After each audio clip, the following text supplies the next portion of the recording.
Okay, so a couple of comments before I begin.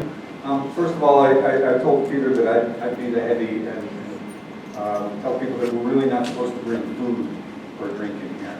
Water is fine, but the business school has been very kind to lend us their lovely room, and if we spill coffee on the carpet, we will have abused their hospitality. So after this, please don't bring stuff in.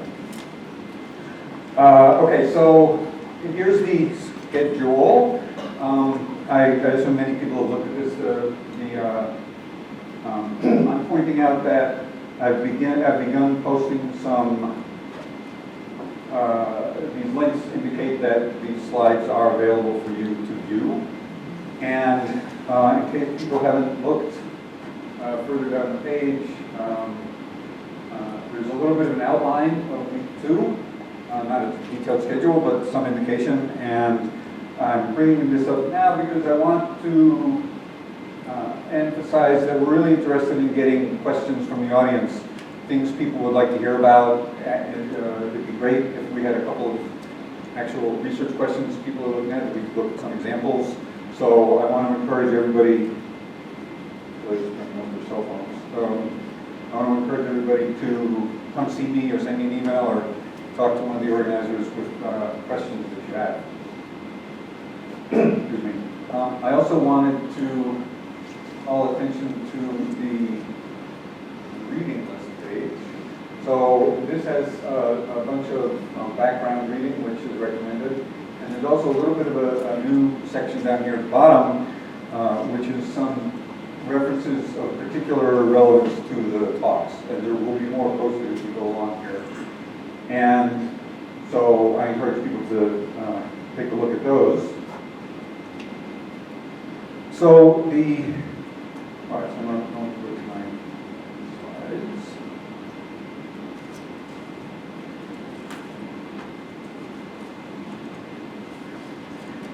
So the Atlas project started, believe it or not, 15 years ago. And when we had the idea of implementing representation theory computationally, and it's turned out to be a fabulously fruitful project from many points of view. One of them is that 15 years later, I now feel like I really understand the subject a lot better than I did. And I'm trying to, well, my hope is that the Atlas software gives an entry to the field. The representation theory of real groups is not an easy subject to get into. On the other hand, it's quite important, and there are a lot of people that are interested in questions of from representation theory that might not be experts, but would profit from software which would give them some accessibility to the subject. So that's our goal, one of our goals, besides what David talked about, solving the unitary dual.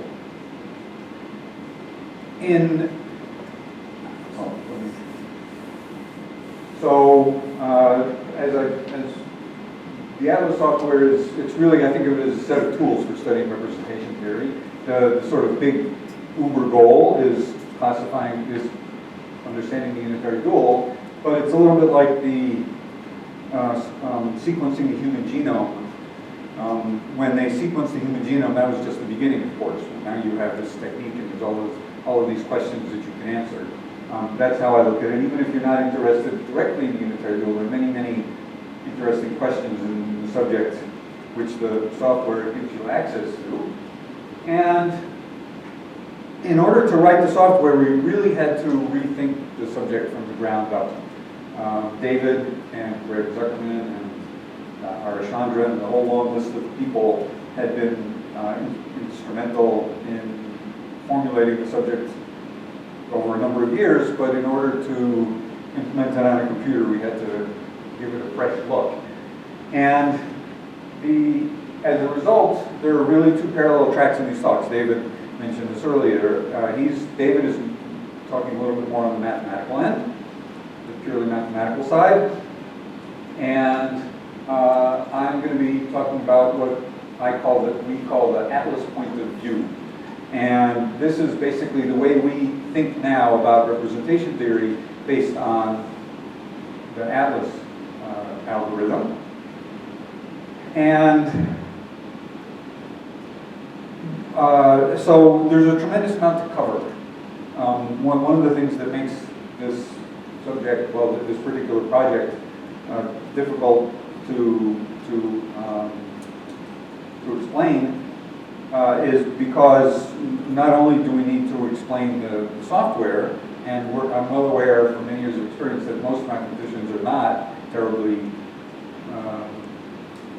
comfortable with software, but you have to go back and relearn the mathematics. Now, fortunately, we have some young people here that we can indoctrinate from the beginning, and they've never learned the old way. But most people have learned some representation theory, or they're coming at it from some point of view, and you need to reorganize your thoughts to some extent. So that's the sort of two prongs of the discussion. We have a very intensive first week scheduled, a lot of talks, and I want to thank everybody for their efforts in being here and trying to keep up. I hope we can cover a fair amount of material and get to a good stopping point at the end of the first week. And then the second week, as I indicated earlier, we want to talk more about the software and some more examples for further discussions. But the sort of first week, we want to cover a tremendous amount of material. As a result, there's lots of background that I'm going to have to simply assume. I'm going to try not to assume too much, but those references there that I mentioned, there are going to be many things which I talk about where the best thing to do is to refer to those references. And finally, I want to remind people that we've scheduled an evening session starting at 7:30, and the idea there is that it's going to be very informal. It's going to be run by several people besides the main speakers, and I encourage you to come, and that's an opportunity to really get your hands on the software, ask questions. That question that came up in one of the talks that you didn't feel like interrupting to ask, you can ask then. And I hope people will show up and make those useful. If people are burned out by the end of the day and nobody shows up, then we'll probably stop doing it. But I suspect that will be a good opportunity for further questions. All right. Any questions before we get started? Yeah. Is the evening session here as well? Oh, I'm sorry. Yes, I forgot to mention that. So that's not decided yet. By this afternoon, it'll be determined. I'm hoping that we can find a decent place in the hotel, so it's a little more relaxed, and people can just be up there and come and go as they please. So I'll let you know this afternoon. Yeah. Also to reduce air conditioning a little bit. The noise, or they're just. I mean, it's a bit cold. It's cold. Well, Annegret's the expert on that. I tried to turn it on. Yeah. Okay. Annegret already tried once, so she'll revisit the question. So you just have to go outside and run around a little bit. It is getting warmer. It is now 70, it was 66 earlier, so just wait a little bit.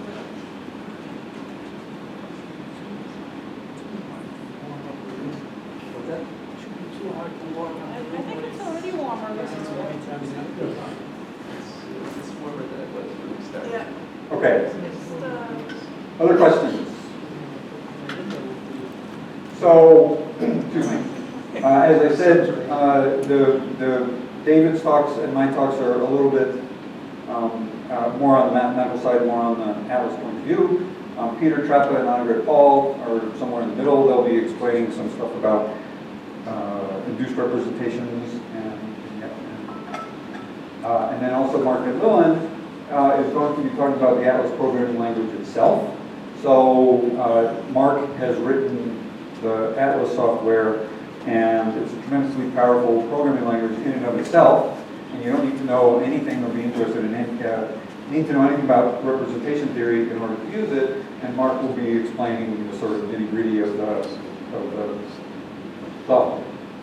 Okay. So let me start with an example. What's so funny? Well, the dial over there is not temperature, it's CO2 level in parts per million. It's up to 700 parts per million. I don't know how that affects how you feel. Okay, so keeping that in mind, I thought I'd start very much by an example. So one of the great things about the Atlas software is there's all this difficult math out there, and I struggled with it for many years. I'm still struggling with it. And it's really remarkable how much you can learn by doing some examples. And my hope is that people can use the Atlas software to learn, to play with the Atlas software and work on examples. Certainly that's how we wrote it. That's how we figured it out. So, all right, so I'm going to start with an example, the SL2R. Harishchandra supposedly once said that in studying representation theory, you should do the example of SL2R and then the general case, with no other examples in between. I haven't found this to be true. So I'm going to assume people have at least some familiarity with the representation theory of SL2, and you can look in several other references on that reading this page to read more. I'm not going to assume a lot. I'm going to more or less say what it is that the points that I want to emphasize. And so when you think about a representation of how do you make an infinite dimensional representation of SL2, well, one thing is you can take the diagonal Cartan subgroup, which is elements x1 over x, and that's a copy of R cross, and that's a subgroup of the upper triangular matrices, which is the Borel subgroup. And you can take a character of R cross and extend it to the Borel, acting trivially on the nilpotent part of the Borel, and then just simply construct the standard induced representation from the Borel up to G. This is the familiar construction of the principal series. This construction works over many fields, many different settings, and it's one of the basic tools in representation theory.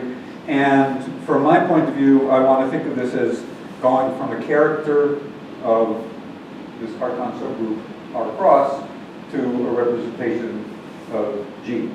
Now, it could be irreducible, unitary, non-unitary, never mind. I'm just saying I've gotten a representation of G. Now, there's another Cartan subgroup of SL2, which is these matrices. And this is isomorphic to the circle. And this is also a Cartan subgroup. And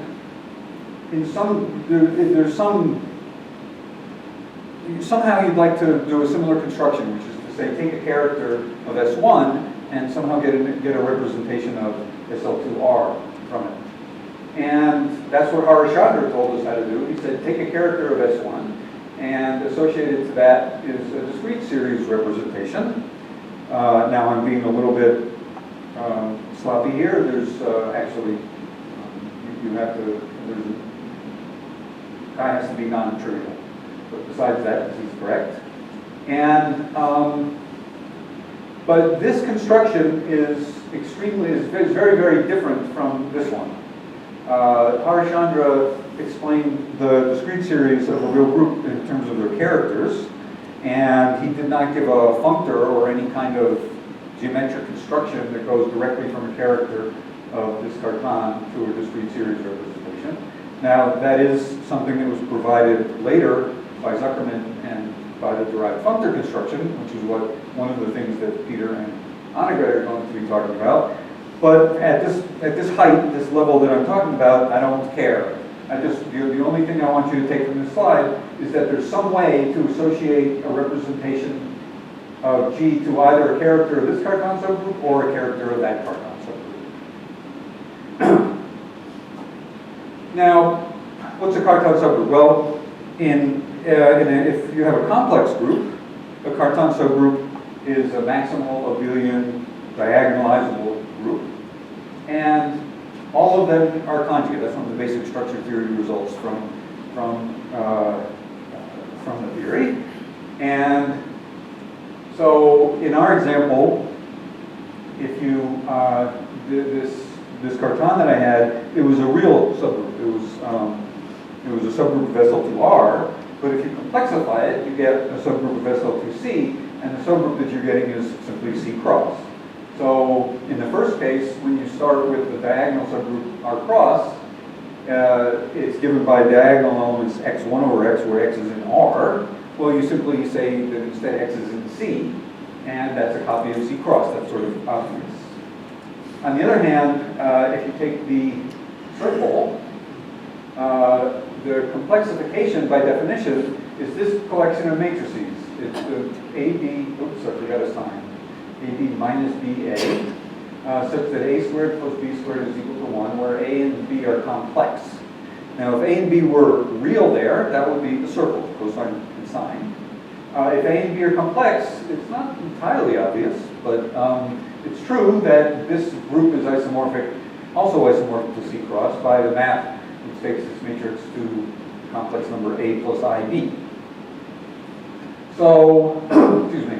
So the fact that both of, once you complexify, these two cartons are the same, and they look a little bit different. This is a diagonal one, and this is this one, but they're conjugate. Sorry, I don't know what the right map is, but it isn't, you don't send that to A plus IB.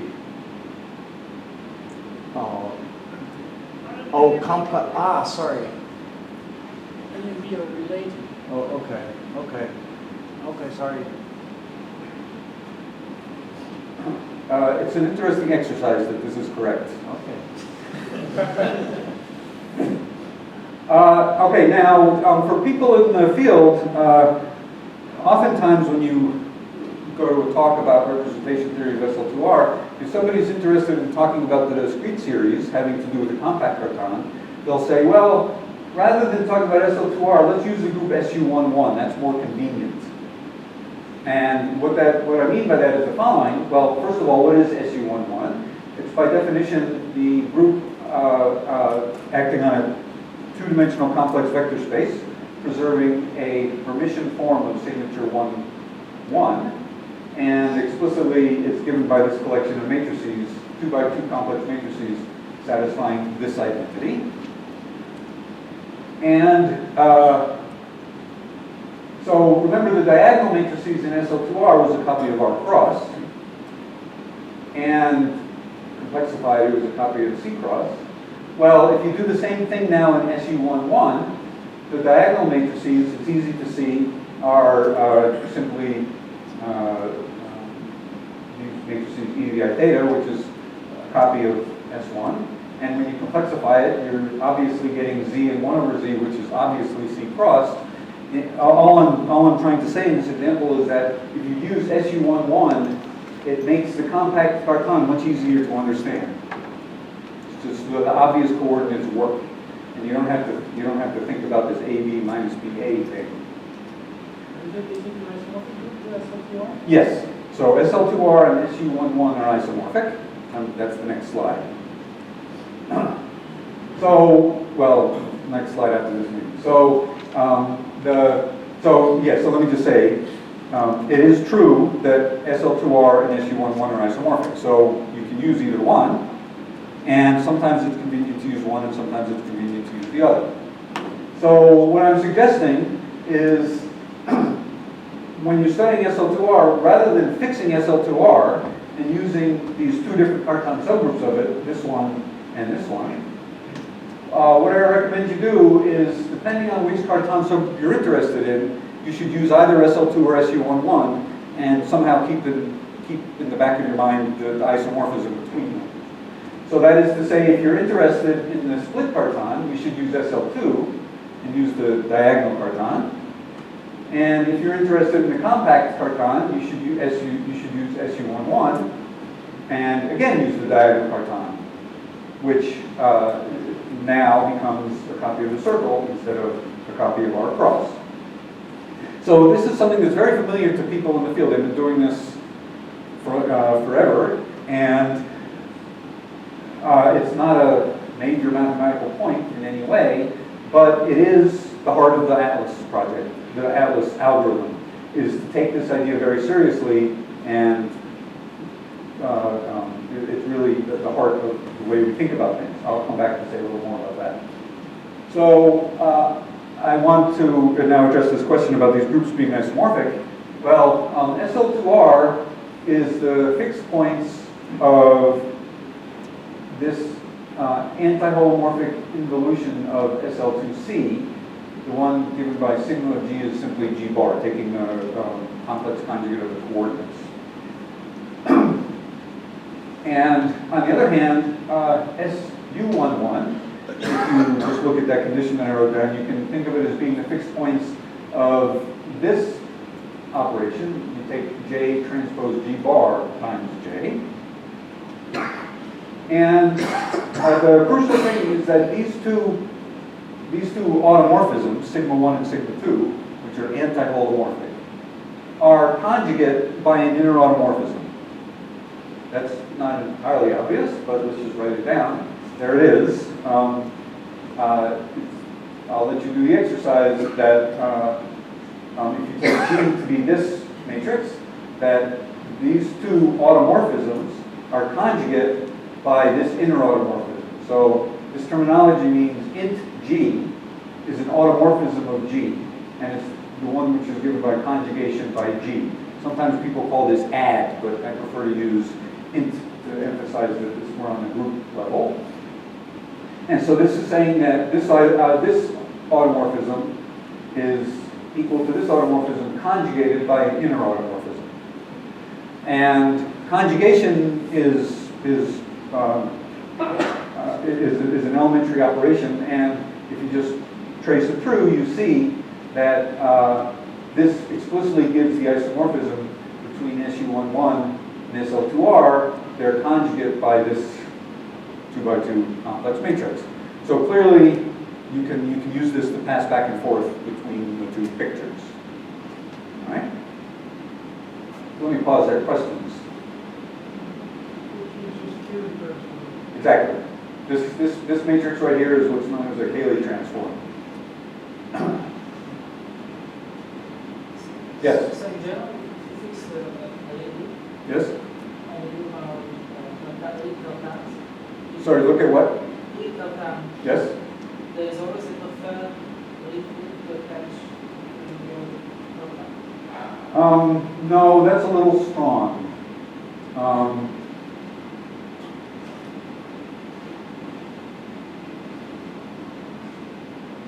I'm not sure how I'd answer that. I mean, there are many more, like unlike in this example, there are certainly many more cartons than there are real forms, for example. So for example, in E8, there are only 3 real forms, but there's something on the order of 9 time-reducing classes of cartons. So there's definitely a relation. I guess there's a map one way, which is, well, I don't In this have a clean picture, answer. there's only one real form. No, I know, I realize now. So, we're mixing metaphors a little bit here. So I guess,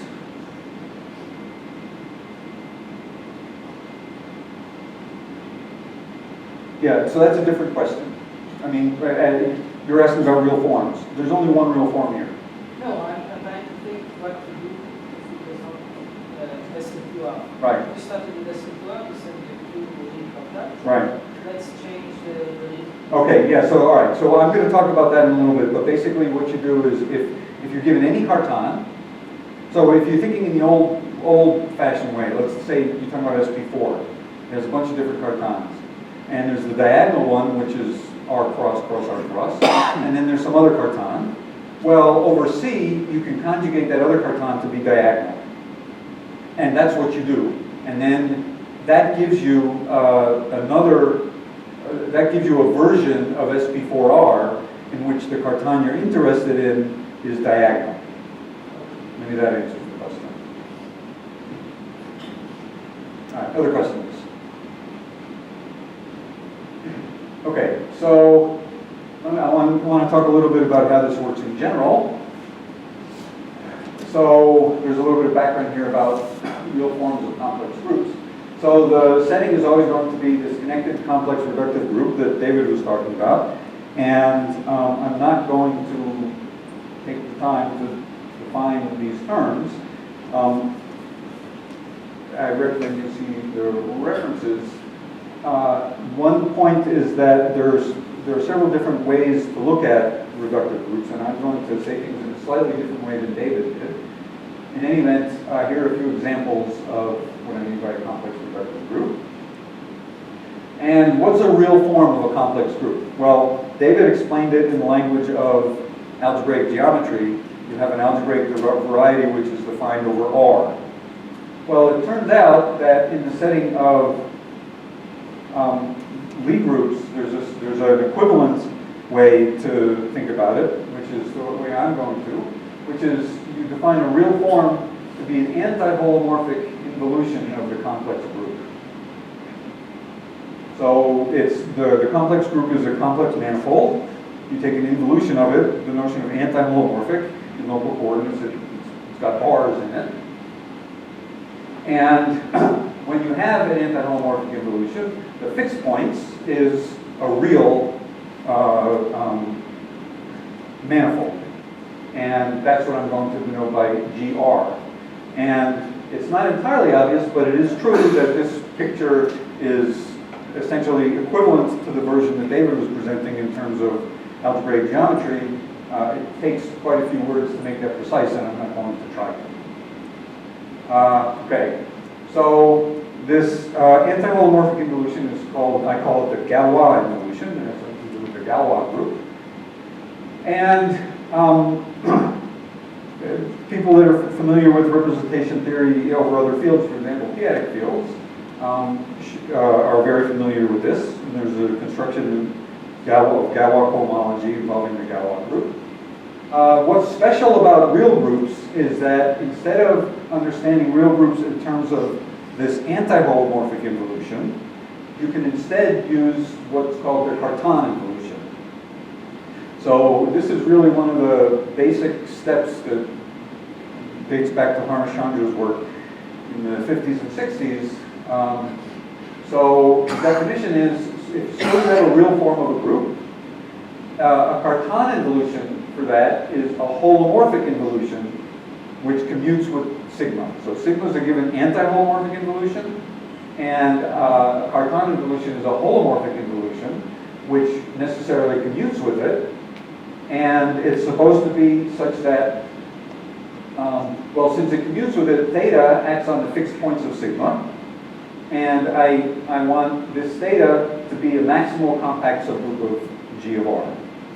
So the Cartan involution is the thing which picks out its fixed points is a maximal compact subgroup of G of R.